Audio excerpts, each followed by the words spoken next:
Welcome to Maple Leaf Numismatics. Today we are taking a look at the 1969 to 1979 series of Canadian banknotes, the Scenes of Canada Multicolor Series.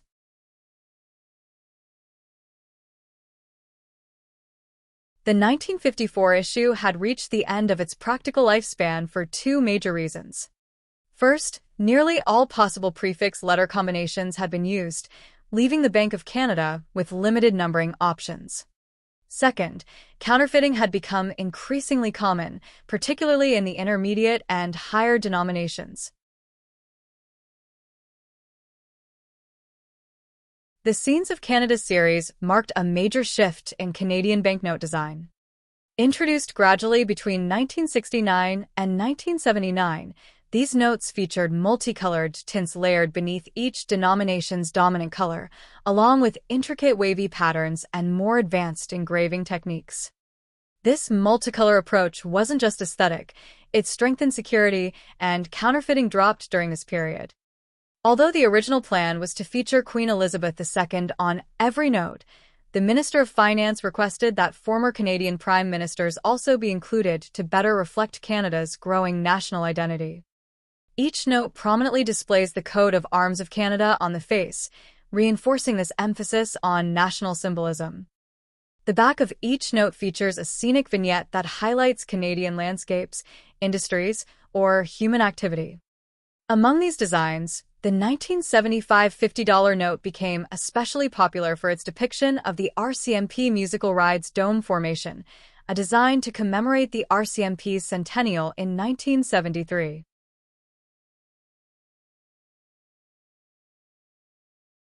One of the most symbolic changes in this series was the removal of the traditional phrase, "will pay to the bearer on demand." This wording was replaced with "this note is legal tender," acknowledging that Canadian paper currency had long since ceased to be redeemable in gold. Early notes in the series used red serial numbers on the left and blue serial numbers on the right. The prefix system also changed significantly. Instead of the fraction-style prefixes used in earlier issues, the new system placed the denomination letter first, followed by the series letter. All letters from A to Z were used except I, O, and Q, which were omitted because of their resemblance to numerals. The Scenes of Canada series continued the long-standing practice of using asterisk replacement notes. These notes were inserted into bundles to replace defective notes. This series was the final Canadian issue to use asterisks for replacements. When the triple-letter prefix system was introduced in 1981, asterisk replacements were discontinued, and replacement notes were instead identified by the use of an X as the third letter in the prefix. This series also produced several test notes. The prefix RS appeared on both $2 and $5 notes and is believed to represent test printings. Some RS $2 notes are known for their unusually dark color, suggesting experimental ink or printing adjustments. Test notes also appeared in the triple-letter system, where the prefixes AXA and EXA were used for the $1 note. The $1 note of the 1973 issue features Queen Elizabeth II and the coat of arms on the face. The back depicts the tugboat Missinaibi navigating a broken log boom on the Ottawa River below Parliament Hill. This was the final $1 note before the introduction of the loonie. The $2 note of the 1974 issue features Queen Elizabeth II.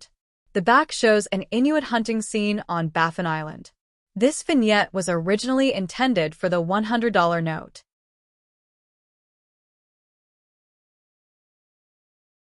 The $5 note of the 1972 issue features Sir Wilfrid Laurier. The back shows a salmon seiner in Johnstone Strait, Vancouver Island. The $10 note of the 1971 issue features Sir John A. Macdonald. The back depicts the Polymer Corporation in Sarnia, Ontario. It was chosen because it provided detail ideally suited to engraving, and as an example of a profitable and innovative crown corporation with a worldwide reputation. The $20 note of the 1969 issue features Queen Elizabeth II. The back shows Moraine Lake in Alberta's Valley of the Ten Peaks. The $50 note of the 1975 issue features William Lyon Mackenzie King, Canada's longest-serving Prime Minister. The back shows the RCMP Musical Rides Dome formation. This is the only denomination in the series whose back vignette was produced using a lithographic rather than an intaglio process. The $100 note of the 1975 issue features Sir Robert Borden. The back depicts Lunenburg Harbour in Nova Scotia. One denomination was notably absent from the multicolor series, the $1,000 note. It was simply not included in this issue.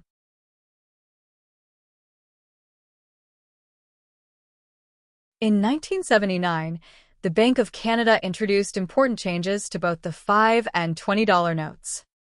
These changes were driven by the growing use of automated sorting and counting equipment. The older red and blue serial numbers were not compatible with these machines. The new technology required high-contrast black ink and an unobstructed background. The backs of the $5 and $20 notes were the only areas with enough clear space to accommodate this requirement. To make room, the bank removed the Bank of Canada, Banque du Canada inscription from below the vignette. As a result, both the $5 and $20 notes were reissued in 1979 with black serial numbers printed on the back. The $20 note also received adjustments to its color palette to better distinguish it from the $1 note. The Scenes of Canada series represents a major turning point in Canadian banknote history. It introduced advanced security features, modernized the appearance of Canadian currency, and showcased the landscapes, industries, and people that define the country. Thank you for joining us at Maple Leaf Numismatics.